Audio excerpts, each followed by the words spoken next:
Thud? No, there should be no thud. I triple-checked the engine earlier. You? What are you doing here? The shop closed hours ago. It's my ship. What are you doing flying it?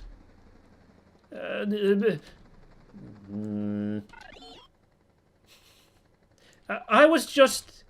I was only... Look, Jake told me about your little contract. I've decided it is unacceptable. I'm taking this ship as compensation. Thief! How dare you! We have a signed agreement... Ah! Stormrook Sky Patrol drones! I ran straight into them! Huh. Now who's the bad pilot?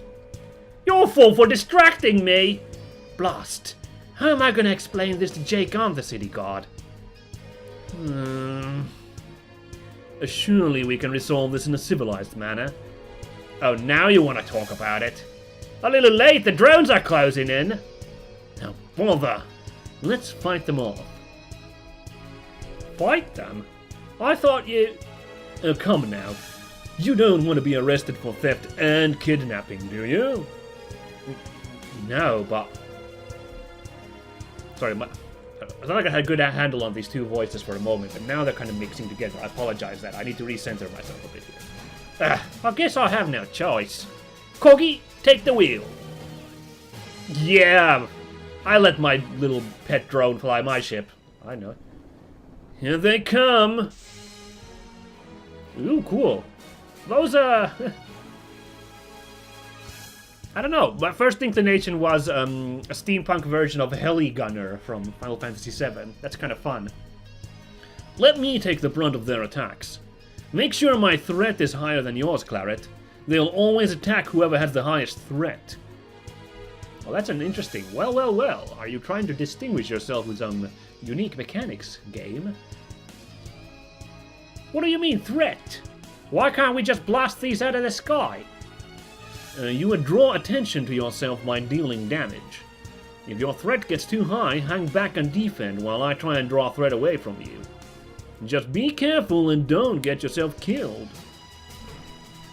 Oh, I mean, oh, I still have the damage from that fight. That allows you to forge equipment, any equipment.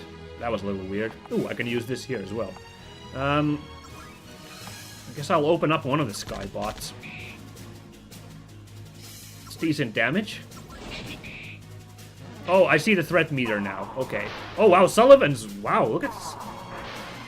Exposed weakness. Oh, that's not good. I need to pay more attention to what reads up here. Wow, Sullivan's, like... kind of, really high, like, HP-wise compared to Claret. Like, double, I think.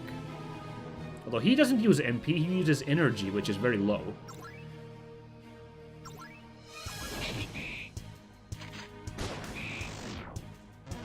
Get back. Oh, no, that... Oh, thanks, Sullivan. Okay, he seems to have some sort of protect the ally when they're low on damage thing. Okay, now I want to definitely...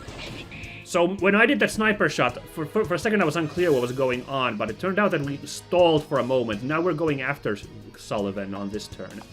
And I want a guard for now. Oh my goodness. Oh, thanks, Sully. I want to still guard. Oh goodness, that sniper shot really drew attention. I had no idea. I should check what Sullivan's skills are, by the way.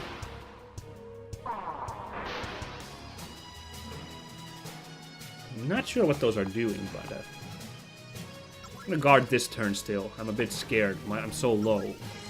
Zealous Strike. Generates extra threat. Oh, I should have been using that all this time. Okay, let's try that. Boom, baby.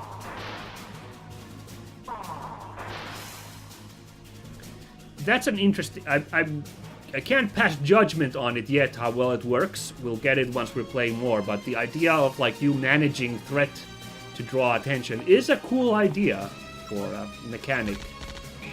Fire! And he's done. But now our threat is up again. No, let's use our Zealous Strike again. That was a cool idea. Booyah! And I'm gonna guard this turn. I might accidentally drop. Although it doesn't seem to matter because Sully seems to like, just auto-guard when Claret's low, as you may have noticed.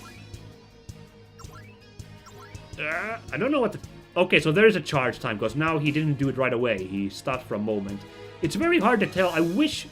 I love... This is maybe my favorite, like, RPG, turn-based RPG system, is where you have this list of who's gonna move. Because that adds a lot of elements of, like, planning and plotting in the game. But I am, like, kind of annoyed that you can't... It's hard to tell, like, where you switch in the... If you use one of these place switching moves. I wish it was a lot clearer in telling you, like, how the order changes if you use one of those moves which affects your order. Alright, and now we are gonna risk an attack because that dude's on his last legs. There we go. Another level, nice. We're even with Sully now. He's at level 3, I guess, because he's trying to get to level 4. Groovy. Alright, look at these buffs. I like it, I like it. And we got Expose Weakness. That was what those robots were using. Cool, cool. I say, Claret, you're a dab hand with those rivet guns.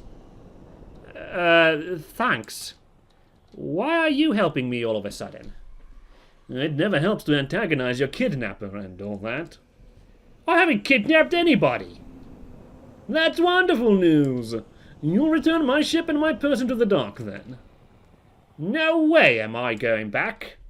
I'll have to dump you somewhere else. Oh, are you my new chauffeur? We want to discuss your wages. Ugh! Look here, Sullyford. We both want you off this boat. Fine, I'll let you off wherever you want, but I'm keeping the ship. I even left a bunch of money with Jake to pay for it. Well, if that's the case, let's make this legal, shall we? Fly me to Uptown, and we can go to the airship registry office and record the sale. You do that? Why not? I can always buy another. Well, I guess you can, huh? Sounds like a deal! A very small class difference commentary there, but I liked it that she was hyped with it in the end. Like, all things considered, this is a good deal for me, so... Huh. Surely you've been to Uptown before. I came up here once with Jake and Corwin when we needed some parts for a job, but I didn't see much. Oh. Fear not, I am a directional genius. Just head into town and the registry office will be all the way to the west, right next to the town square. Quest journal updated. Nice, and after all that hoopla, I am going to save my game. Okay, now we're way back up, healed. Okay, so there's also 2 different mechanics here, as we can see. Something...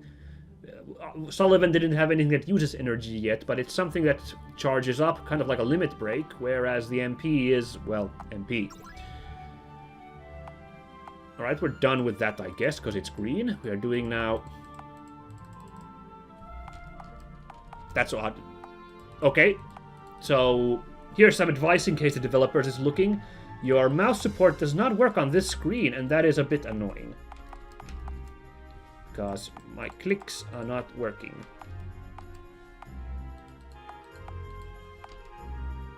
Yeah, okay. Oh, I think I finally got through Sullivan's thick skull. All I have to do is sign the papers at the registry office, and I will be free. West of Upper Grandminster and complete the bill of sale. Alrighty. Sounds doable. How much time do we have? Oh, good. We still have a lot of time with the episode. Cool. Let's play a little longer, shall we? Because, yeah, I'm really impressed.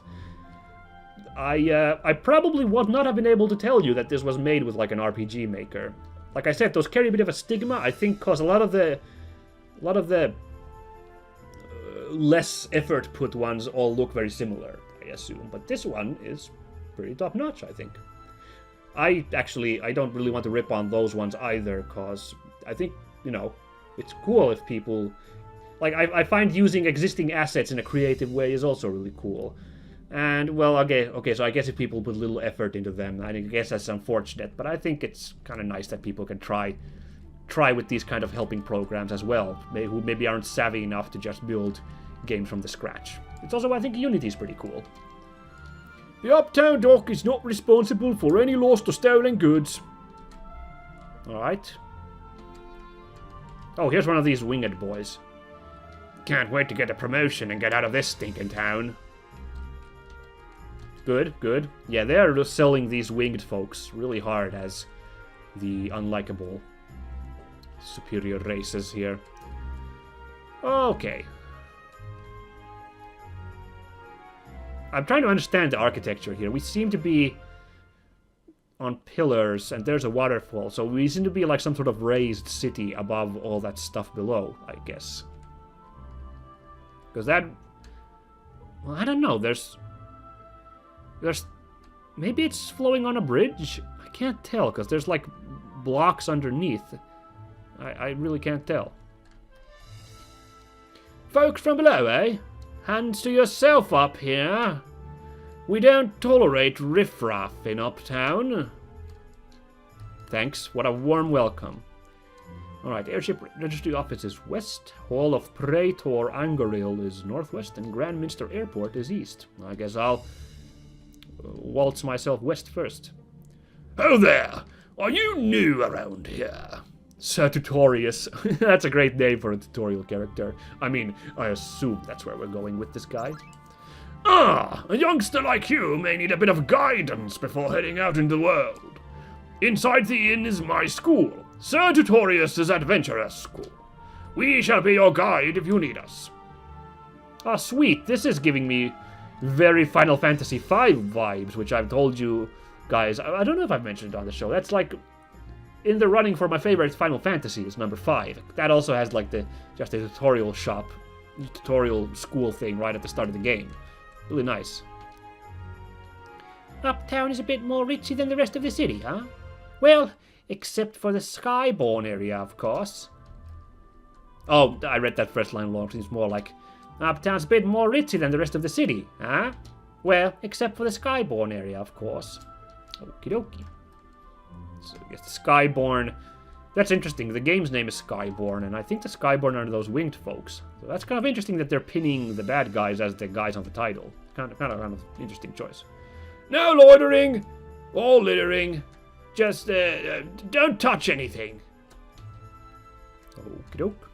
Let's hit up the inn with Sir Tutorius first. New to the world? Visit Sir Tutorius' Adventurers School, right inside this very building. I will. I'm going to do another save. Because after that insanely long cutscene period there, I'm very paranoid about getting opportunities to save. Okay, one thing I don't like about this game is you have to hit the action button to use a door. Because I'm so used to you just auto-walking through doors in these games. Oh, speaking of Final Fantasy V, check out the piano. I'm going to pianize right away. Oh, that sucks. You can't play the piano. Aw, come on. Nope, can't do it. You've seen the teleporters? You see, the whole city is connected vertically by the celestial elevator. Most of the times, humans are allowed to go between the industrial and Uptown districts freely, but outside that, only high-level Skyborn can use it. Who knows how far up and down the elevator goes? Wait, why do guys with wings need... Okay, I guess that's a stupid question. I'm like, why do guys with wings need an elevator teleporter? Well, why do guys with legs need cars? Yeah, okay, fine. I see the stupidity in my own question. Up north through the courthouse is the Coliseum. You can compete for gold and fame if you think you're a force to be reckoned with. Thanks, Roger. Some masked guy came in there looking for a spade stack, promising a huge reward. I've been checking every inch of this city and nothing. If you can find all 13 of those spade cards, count yourself blessed by the heavens. That sounds like a collectible. Oh, cool. Interesting, an out-of-battle healing item. We already lost the gold because I left it with the guy with the ponytail, Corwin. That's too bad. This is interesting that all this stuff is outside of battle, as well as because that means you need to survive a battle without these.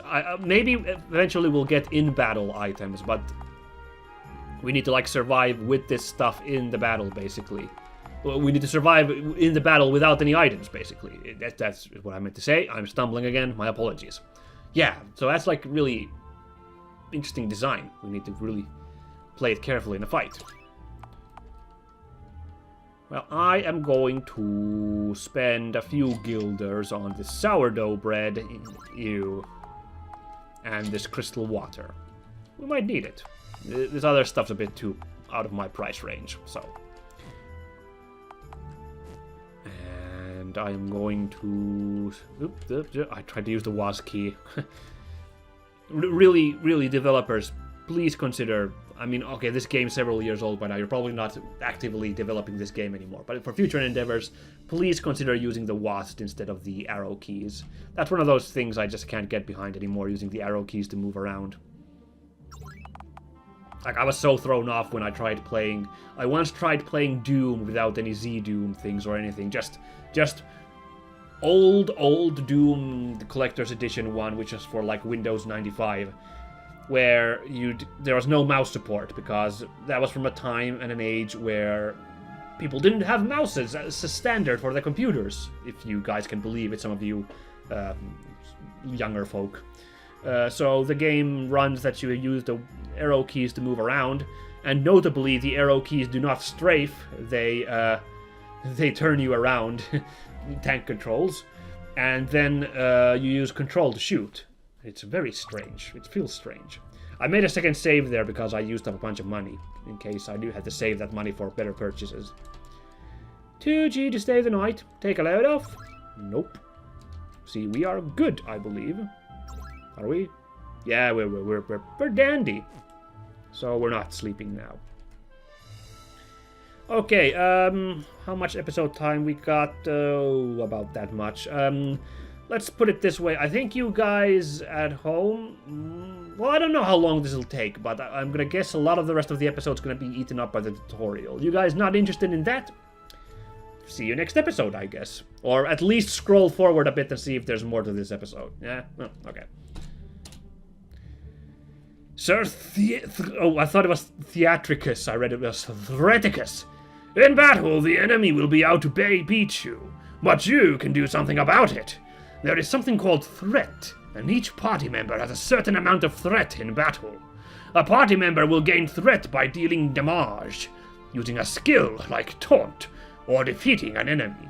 Oh, that's good to know. Defeating an enemy gets extra threat. Good thing to know. Whoever has the highest threat will be targeted by the entire enemy group for single target attacks. So make sure your sturdiest ally has the most threat. That's actually a very risky gameplay. But that makes sense why the HP disparity is so huge on Claret and Sullivan. Because you need to have one tank who is really good at tanking in this game. If the mechanic's gonna be like that. Sir Equipicus. All weapons and armor have weight, which is represented by its WG stat. If your total equipment weight exceeds your build, which is represented by the BLG stat, you will be slowed down. It is a bit tricky, I know, but the general rule is if it's too heavy and you're too small, you'll be slowed down, and that's bad. The BLG stat is based on your individual abilities to carry heavy objects. The petite gal should have a pretty low BLG, while the fancily dressed fellow should have a high BLG, allowing him to equip heavy gear. Whoa, Ponzi. Well, let's look at that right away, till we know. Oh, right, here we go. Our build is 7, while our equipment weight is 2. Okay, so the rivet guns, I think, gave us 1 weight each one, so apparently this stuff weighs nothing. Curious. What if I... Nope. I'm just doing this out of curiosity here. I wish it showed you the weight right here. Well, let's go to status. Yeah, okay, so these items don't weigh anything right now. Alrighty. Fair enough. What is Sullivan's stuff? I forgot to check that, actually. He's armed with a collichemard and a main gauche. Or man gosh, I guess. He's got a leather headband. Well, I don't see one on him. Leather armor and iron grips. Wow, sure is fancy looking noble suit, this armor. Right, yeah, he's got big build compared to Claret here. Get nice equipment weight there. Groovy. Good to know. This is good to know stuff. I'm assuming it'll affect our, like, order in the... Like, we'll get less turns in the list if our weight exceeds our build, is my guess. But Sir System Menuicus. Battle's too easy? Too hard? Go to the menu and to System Options. You can change battle difficulty anytime. You can also toggle mouse, toggle full screen, change volume, change window color, and more. Well, that's nice to know, that we can change difficulty. I'm running on normal, as we saw. It's good to know. We might get the... I don't know how tough this game is, It's hard to tell, often with JRPGs. I said JRPG again. Japanese-style RPGs. Sorry about that, Dancing Dragon games. I know you guys aren't Japanese. My deepest apologies. Sir Side Questicus. See this exclamation mark above my head? It means I need help with something, and will likely give you a reward for doing so. Side quests are completely optional, but worth exploring if you feel like taking a break from the beaten path. Did we actually get a side quest? No, that was just an effect there. Alright. Damn. An old school RPG, turn-based RPG with side quests. Alright. The first time for everything. Sir Magic Pointy. I love these names. There are two sources of magic. Magic points and energy. Or MP and EN. Magic points will regenerate automatically over time, or can be restored using items like ether potions or crystal water. Energy is different. You will start with 0 energy at the start of battle, and gain it by dealing damage or taking damage. Some of you will have MP or magic points, while others will have EN or energy. I kind of figured that's how it works, although I wasn't sure what the mechanics for gaining energy in a fight was, but I figured it'd be sort of limit break style. Claret's now level 4, and so is Sullivan. He got taunt. Perfect. That's what he needs. Sir Exploritus. You may have seen these sparkling points of light before. These are called exploration nodes. There are a great deal of these all over the world, and touching one will grant you XP, levels, and more power. So that's actually a carrot for doing some exploring, which I have not done yet. I haven't done much exploring. We'll see how much exploring I do ultimately.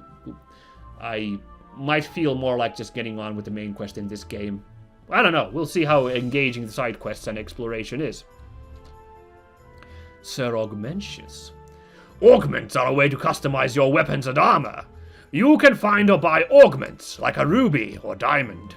To use them, you have to access the Augments menu in the main menu.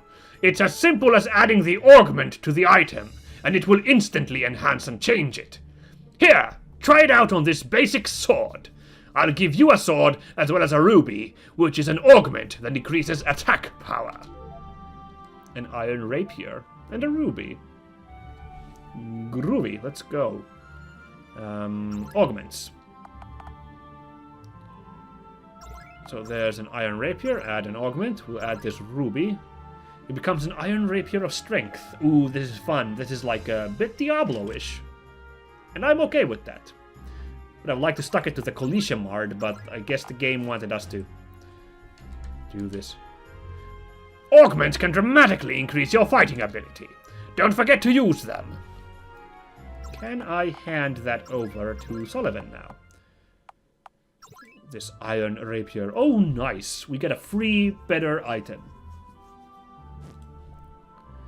I wish you could check that, like... Again, like, the game's really nice, and I'm really impressed in a lot of ways. But in a lot of ways, it's also old-fashioned in a bit of a bad way. And one of them is that there's no, like, comparing to the current item.